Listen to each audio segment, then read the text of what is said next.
আমাদের নবীকে রাহমাতুল লিল আলামিন হিসেবে ঘোষণা করেছেন। তিনি গোটা জগৎবাসীর জন্য রহমত স্বরূপ।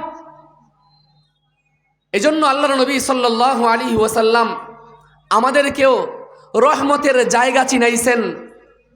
কোন জায়গায় গেলে বেশি বেশি রহমত পাওয়া যায়, কোন জায়গায় গেলে কি কাজ করলে আল্লাহ পাক রব্বুল আলামিনের পক্ষ থেকে অধিক পরিমাণে রহমতের মালিকানা পাওয়া যায়, গোটা জগতের জন্য, গোটা জগৎবাসীর জন্য রহমত হিসেবে প্রেরিত সরওয়ারে দু জাহান নবী মুহাম্মদুর রাসূলুল্লাহ সাল্লাল্লাহু আলাইহি ওয়াসাল্লাম আমাদেরকে তা শিখায় গেছেন। আল্লাহর নবী সাল্লাল্লাহু আলাইহি ওয়াসাল্লাম দুনিয়ার বুকে আল্লাহ পাক রব্বুল আলামিনের কাছে সবচাইতে প্রিয় আর সবচাইতে পছন্দনীয় একটা জায়গার নাম ঘোষণা করে গেছেন।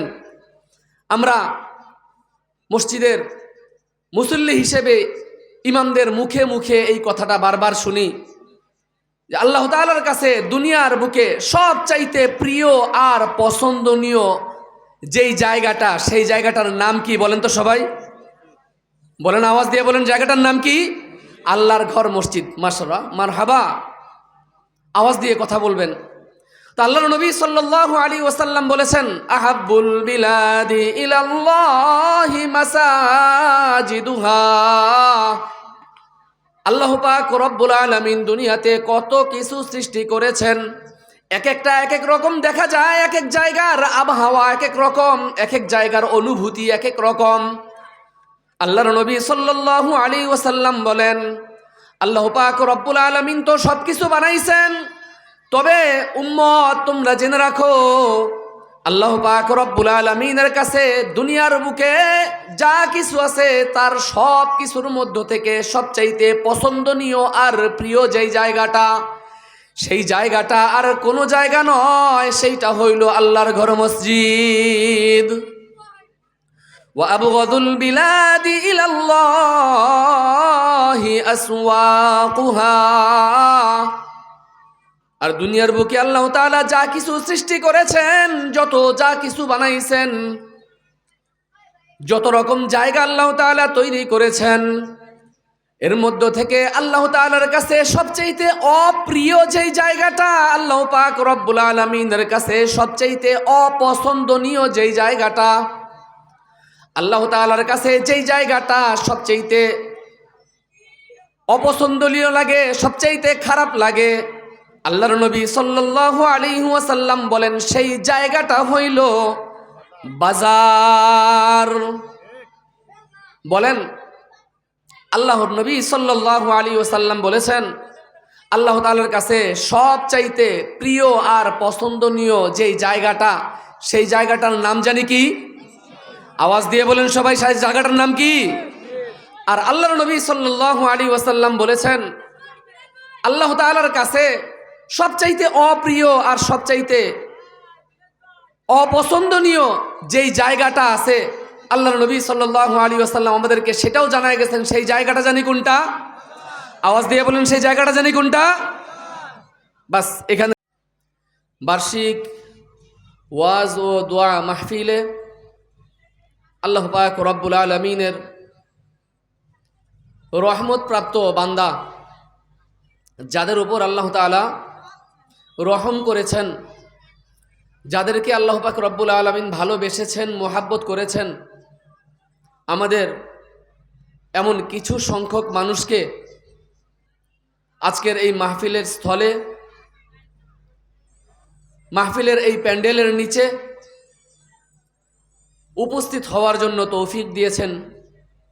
শুকরিয়া আদায় করে অন্তরের গভীর থেকে আওয়াজ তুলে একবার সবাই কালিমাতুশ শুকর পাঠ করি, বলি আলহামদুলিল্লাহ, আলহামদুলিল্লাহ। আল্লাহ পাক রব্বুল আলামিন আমাদের নবী সরওয়ারে দু জাহান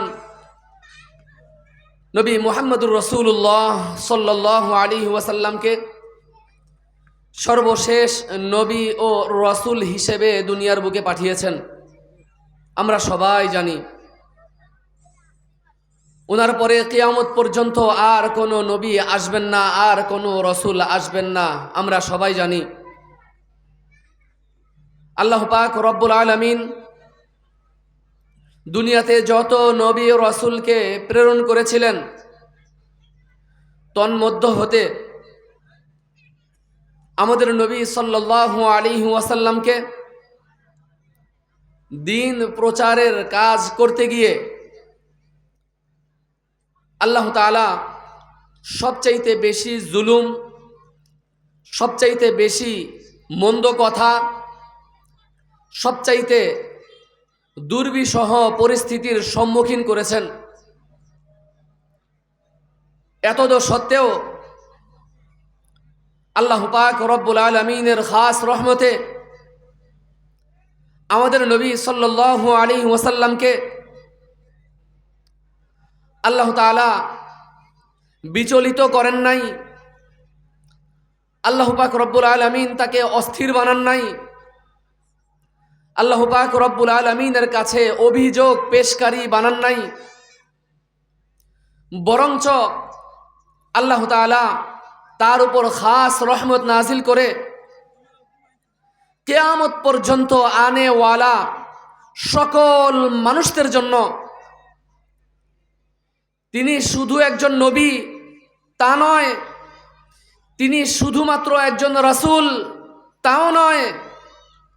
আল্লাহ পাক রব্বুল আলামিন পবিত্র কোরআনে কারীমের মধ্যে বর্ণনা করেন, ওয়ামা আরসালনাকা ইল্লা রাহমাতাল লিল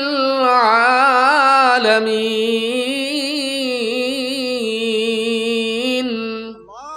ও নবী, আমি আপনাকে শুধুমাত্র শেষ নবী হিসেবেই পাঠাই নাই। নবী, আমি আপনাকে শুধুমাত্র খাতিমুন নবী হিসেবে পাঠাই নাই। রসুল, আপনাকে আমি সর্বশেষ রসুল হিসেবেই শুধুমাত্র পাঠাই নাই। রসুল, আপনি শুনে নিন, জেনে নিন, আপনি সর্বশেষ নবী, সর্বশেষ রসুল, এটাই একমাত্র পরিচয় আপনার নয়।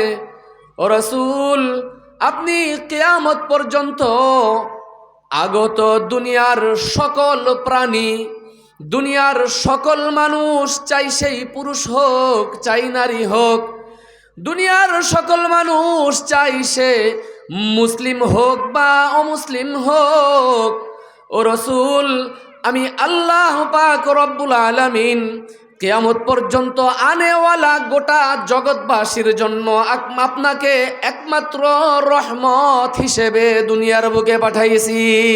সুবহানাল্লাহ। তাহলে আমাদের নবী সর্বশেষ নবী, আমাদের নবী রহমতের নবী। আওয়াজ দিয়ে বলেন সুবহানাল্লাহ। আমাদের রসুল সর্বশেষ রসুল, আমাদের রসুল রহমতের রসুল। বলেন সুবহানাল্লাহ। রহমতের সম্পর্ক আমার নবীর সাথে, রহমতের সম্পর্ক আমার রসুলের সাথে। সম্মানিত হাজিরিন, ওয়াজ নসিহত করার জন্য বড় বড় ওয়াইজ আসতেছেন, এসেছেন, পথে আছেন। ছোট্ট করে একটা কথা বলি, ওয়াজ নসিহত তো দূর দূরান্ত থেকে আগত উলামায়ে কেরাম করবেন, আমরা তো প্রতিবেশী, পাশেই আছি, তাই আপনাদের কাছে দাবিটাও একটু বেশি। আচ্ছা, আমাদের নবী জানি কিসের নবী বলেছিলাম? আওয়াজ দিয়ে বলেন সবাই একসাথে, কিসের নবী? রহমতের নবী। আল্লাহ পাক রব্বুল আলামিন দুনিয়াতে যত নবী রসুল প্রেরণ করেছেন, সেই নবী রসুলগণ আল্লাহ পাক রব্বুল আলামিনের পক্ষ থেকে যত রহমত পেয়েছেন, এক বাক্যে আমাদের নবী, আমাদের এই শেষ রসুল আল্লাহ পাক রব্বুল আলামিনের কাছ থেকে সব চাইতে বেশি রহমতের মালিক হয়েছেন। বলেন সুবহানাল্লাহ। এজন্য কিয়ামত পর্যন্ত আনেওয়ালা উম্মতদের জন্য আমাদের নবী, আমাদের রসুল রহমতের ঘোষণাটাও সবচাইতে বেশি তার উম্মতের জন্য ঘোষণা করে দিয়ে গেছেন। বলেন সুবহানাল্লাহ। রহমত আল্লাহর রহমত ছাড়া দুনিয়াতে কোনো মাখলুক টিকে থাকতে পারেন না। আল্লাহর রহমত ছাড়া দুনিয়াতে কোনো মাখলুক টিকে থাকতে পারে না। আল্লাহ পাক রব্বুল আলামিন দুনিয়াতে যার উপরে যত বেশি রহমত করেন, আল্লাহ পাক রব্বুল আলামিন দুনিয়া ও আখিরাতে তার উপরে সবচাইতে বেশি রহমত নাজিল করার মাধ্যমে তাকে সবচাইতে বেশি সৌভাগ্যবান বানায় দেন। বলেন সুবহানাল্লাহ। আল্লাহ পাক রব্বুল আলামিন